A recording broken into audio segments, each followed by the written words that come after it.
है हमारे आपके पूर्वजों का दिया हुआ शब्द है। और जब ये भाषा हम लोग इंटर तक नहीं पाते हैं, जब ग्रेजुएट शिक्षा करते हैं तब पाली भाषा का उसमें हमें विषय मिलता है, लेकिन उच्च शिक्षा तक हमारे समाज के लोग बहुत कम जाते हैं और उच्च शिक्षा पे जाने के बावजूद भी वो पाली भाषा का ज्ञान नहीं ग्रहण करते हैं, इसलिए हम लोग इससे वंचित हैं। तो इसका हिंदी अर्थ जान लेना अति आवश्यक है, क्योंकि समय भी ज्यादा हो गया है और दूसरी चीज कुछ लोग इस संस्कार से भिन्न थे, इस संस्कार के से तैयार नहीं थे, तो इसलिए हिंदी अर्थ बताना अति आवश्यक है, क्योंकि जब हम जानेंगे तभी उस चीज को मानेंगे। जब तक जानेंगे नहीं, चाहे जितनी अच्छी चीज वो दे रहा है, लेकिन उसको हम स्वीकार नहीं करेंगे, इसलिए इसका हिंदी अर्थ जानना अति आवश्यक है। तो सबसे पहले हम लोगों ने जो पंचशील ग्रहण किए, कृष्ण और बुद्ध वंदना, सबसे पहले कहा गया है नमो तस् भगवतो अरहतो सम्मा सम्बुद्धस्स। नमो माने नमस्ते, तस् माने उनको, किसको? नमो तस् भगवतो, भग मतलब होता है भंग कर देना। किस चीज को भंग करना? भग दोषो भग मोहो भग रागो। इन्होंने काम क्रोध मोह माया ईर्ष्या दोष को भंग कर दिया हो, नष्ट कर दिया हो। नमो तस् भगवतो अरहतो, अरे माने होता दुश्मन शत्रु, हतो माने मारना। जिन्होंने काम क्रोध मोह माया ईर्ष्या जैसे दुश्मन को अपने अंदर से निकाल दिया हो, ऐसे दुश्मन का जिन्होंने अंत कर दिया हो, ऐसे समय संबुद्ध को हम नमस्कार करते हैं, नमस्कार करते हैं। इसको 3 बार करेंगे, क्योंकि तिरवाचा शब्द जो मिला है बुद्ध के समय से ही मिला है, बुद्ध के प्रपाटी से ही तिरवाचा शब्द मिला है। आज भी लोग कहते हैं किसी चीज को सत्य मानने के लिए कहते हैं हमें तिरवाचा दीजिए, हमें वचन दीजिए, तब उसको सही हम मानेंगे। उसके बाद तथागत बुद्ध ने मानव के कल्याण के लिए उन्होंने 3 शरण बताया है। उन्होंने कहा है कि किसके शरण में जाने के से मानव का कल्याण हो, सभी प्राणियों का कल्याण हो, वो 3 शरण उन्होंने बताया। बुद्धं शरणं गच्छामि, जो पहला शरण है, हमें बुद्धि विवेक के शरण में जाना चाहिए, अपने ज्ञान विज्ञान के शरण में जाना चाहिए। हमें ऐसे बुद्धि जीवियों के शरण में नहीं जाना चाहिए जो किसी को ऊंच बनाता हो, किसी को नीच बनाता हो, किसी को अछूत बनाता हो, असमानता लागू करता हो। ऐसे बुद्धि विवेक वालों के शरण में हमें नहीं जाना चाहिए। हमें किसके शरण में जाना चाहिए? जो सभी मानव एक समान बताता हो, हर मानव हर प्राणी की रक्षा की बात करता हो, ऐसे लोगों, ऐसे बुद्धि विवेक वालों के शरण में हमें जाना चाहिए, तब हमारा कल्याण होगा। उसके बाद तथागत बुद्ध ने दूसरा शरण जो बताया है, उन्होंने कहा धम्मं शरणं गच्छामि। धम्म माने होता है मार्ग। कौन सा मार्ग? प्रकृति का मार्ग, विज्ञान का मार्ग, संविधान का मार्ग। प्रकृति किसी के साथ भेदभाव नहीं करती है, वो सबके लिए एक समान व्यवस्था लागू करती है। जैसे हवा चलता है, सबके लिए एक समान चलता है। धूप निकलती है तो सबके लिए एक समान निकलती है, रात होती है तो सबके लिए एक समान होता है, दिन होता है सबके लिए एक समान होता है, वर्षा होती है सबके लिए एक समान होता है। वो किसी को जात पात के रूप में नहीं बांटा है, किसी को धर्म के रूप में नहीं बांटा है, सबके लिए समानता लागू किया है। तो ऐसे विचारधारा, ऐसे मार्ग को हमें त्याग देना चाहिए जो हमें नीच बताता हो, जो हमें अछूत बताता हो, जो हमें जातियों में बांटता हो। ऐसे रास्ते को हमें त्याग करके हमें समता मूलक रास्ते पे चलना चाहिए, हमें विज्ञान के रास्ते पे चलना चाहिए, हमें बाबा साहब अम्बेडकर द्वारा दिए हुए संविधान के मार्ग पे चलना चाहिए। जैसे किसी उच्च धर्म का व्यक्ति किसी की हत्या करेंगे, वो भी 302 के तहत जाएगा। हमारा आपका बच्चा 302 के हत्या किसी के करेगा, उसके भी ऊपर धारा वही लगेगा। ये नहीं है कि ये बाबा साहब का लिखा संविधान है तो उनके बच्चों को बख्श दिया जाए। ये संविधान सबको समानता का अधिकार देता है। तो इसलिए हम लोगों को ऐसे मार्ग पे चलना चाहिए जो हमारा भी कल्याण हो, समाज का कल्याण हो, राष्ट्र का समाज का कल्याण हो, सभी पशु-पक्षियों का कल्याण हो। ऐसे रास्ते पे चल करके हम अपना कल्याण कर सकते हैं और समाज का भी कल्याण कर सकते हैं। उसके लिए तीसरा शरण जो तथागत बुद्ध ने बताया है वो कहा है संघम शरणं गच्छामि, अर्थात हमें संघ के शरण में जाना चाहिए, हमें एकता बना करके रहना चाहिए, हमें आपस में मतभेद नहीं रखना चाहिए। संघ क्या है? यहाँ इतने लोग इकट्ठा हुए हैं, तमाम जगह से आए हुए हैं, लेकिन एक संघ के रूप में हम लोग इकट्ठा हैं। कहीं ना कहीं चाहे रिश्तेदार हैं, चाहे मित्र हैं, चाहे दोस्त हैं, कोई ना कोई हमारा आपका संबंध है, तभी ये संघ हमारा यहाँ इकट्ठा हुआ है। और ये इतना संघ है तो हमारे आपके अंदर ताकत है, कोई हमारे आपके ऊपर आक्रमण नहीं कर सकता है। लेकिन जब हम विघटित रहेंगे, संगठित नहीं रहेंगे, तो हम कमजोर हो जाएंगे, हमारे ऊपर आक्रमण होगा, हम सताए जाएंगे, हमारे पीटे जाएंगे, तमाम प्रकार की हमारी दुर्दशा होगी। इसलिए हमें संगठित होकर के रहना चाहिए। तो तथागत बुद्ध ने जो संघ की बात की है वो किस तरह से हमारा आपका संघ होना चाहिए? मधुमक्खी के तरह।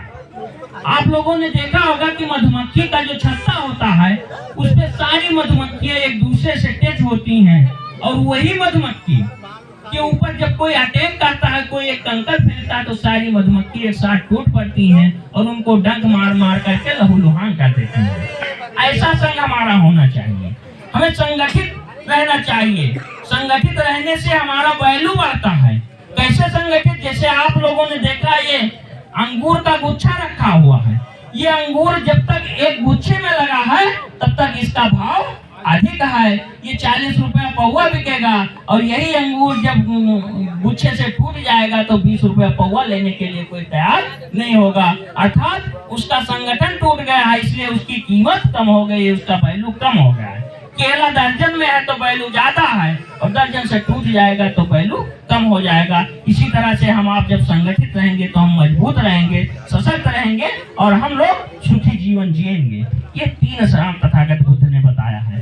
उसके बाद तथागत बुद्ध ने सभी प्राणियों के सुखी जीवन के लिए, मंगल के लिए उन्होंने 5 शील दिया है। पहला शील दिया है पाणातिपाता वैरमणि सिक्खापदं समाधि। पाणात माने प्राणी, पाता माने मारना। हम अकारण किसी प्राणी की हिंसा नहीं करेंगे।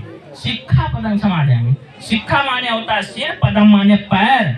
मैं सिर से लेकर के पैर तक ये कसम खाता हूँ, शपथ लेता हूँ कि अकारण किसी की हिंसा हम नहीं करेंगे। लेकिन जब कारण आ जाएगा, जिसे हम लोग संस्कार यहाँ करा रहे हैं, कोई बाहरी व्यक्ति आ जाए, हम लोगों के ऊपर आक्रमण कर दे, तो हम सिक्खापदं, हम लोग पाणातिपाता वैरमणि नहीं रहेंगे, हम लोग अकारण हिंसा से विरत रहेंगे। लेकिन जब कारण आ जाएगा तो हम लोग भी उसके ऊपर आक्रमण करेंगे, क्योंकि अपने जान की रक्षा के लिए, अपने समाज की रक्षा के लिए, अपने संपत्ति की रक्षा के लिए हम हिंसा करेंगे, लेकिन अकारण हिंसा नहीं करेंगे। वही अकारण जो हिंसा करता है उसके लिए संविधान में बाबा साहब ने धाराएं दिया है, उस धारा के तहत वो जेल जाता है और झेल जाता है।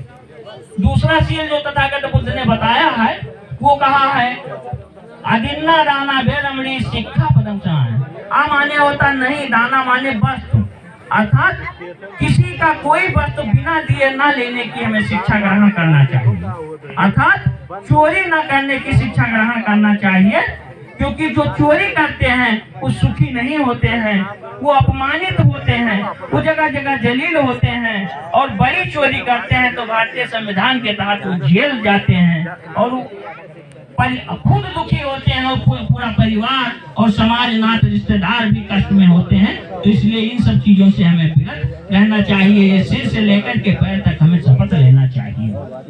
तीसरा शील तथागत बुद्ध ने जो बताया है वो कहा है कामेषु मिथ्याचारः वैरमणि सिक्खापदं समाधि। अर्थात कामाचार, मिथ्याचार, व्यभिचार से हमें विरत रहना चाहिए, क्योंकि आज का जो प्रपाटी है, लोग अपनी बहू बेटी को तो बहू बेटी समझते हैं, लेकिन दूसरे बहू बेटी को बहू बेटी ना समझ करके उसे खिलौना समझते हैं, उसके साथ खेलने की जिज्ञासा रखते हैं।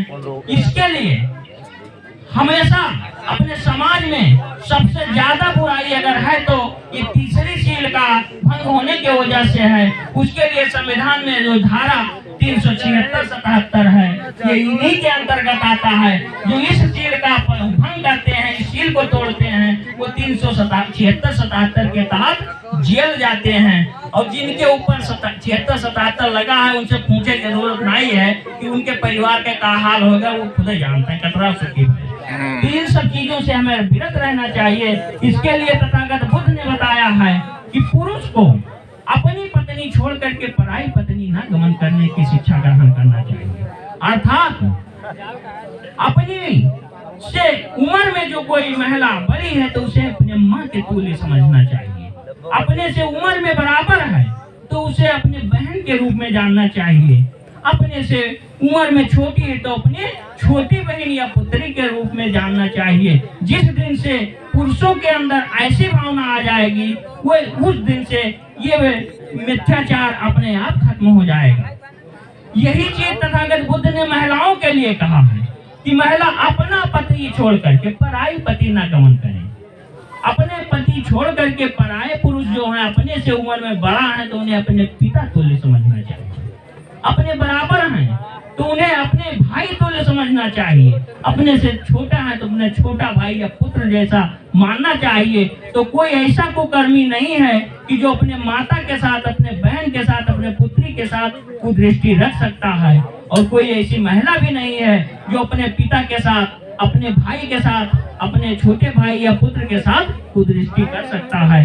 तो इन सीलों से बचने के लिए हमें सिर से लेकर के पैर तक कसम खाना चाहिए कि हम आज से ऐसा कार्य अपने जीवन में नहीं करेंगे अगर सुखी जीवन हमें जीना है तो। चौथा सील जो बुद्ध ने बताया है वो कहा मूसा वादा बेनमरी शिक्षा। मूसा माने होता है झूठा, वादा माने बोलना। हम किसी से झूठ नहीं बोलेंगे। किसी व्यक्ति से कई बार, 2-3 बार हम झूठ बोलेंगे तो झूठा के नाम से परिचित करें। कितना भी सत्य बोलने का प्रयास करें तो कहेंगे मारो बड़ा झूठा है। आपके बातों का कोई विश्वास नहीं करेगा, आपका कोई वैल्यू नहीं रहेगा, आप समाज में अपमानित रहेंगे। और महिलाओं में ज्यादातर चुंगली चाय करने की प्रथा है। और वो चुंगली चाय एक दूसरे की करती है, उससे क्या होता है, झगड़ा हो जाता है, खून खराबा भी हो जाता है। तो इन सब चीजों से विरत रहने के लिए हमें शिक्षा ग्रहण करना चाहिए कि ऐसा कार्य अपने जीवन में हम नहीं करेंगे अगर सुखी जीवन हमें जीना है तो। दूसरी 5वां सील जो तथागत बुद्ध ने बताया है वो कहा है सुरा मेरे मज पमार खाना शिक्षा पदम समाधियामी। भैया आप लोग का ना अच्छा लागत हो तो नीचे उतर जाओ, फर्जी बात ना करो, कुछ सुनो। क्योंकि जानवर भी हाँ जानवर भी है, ध्यान से जानवर समझे। अब हम लोग कुछ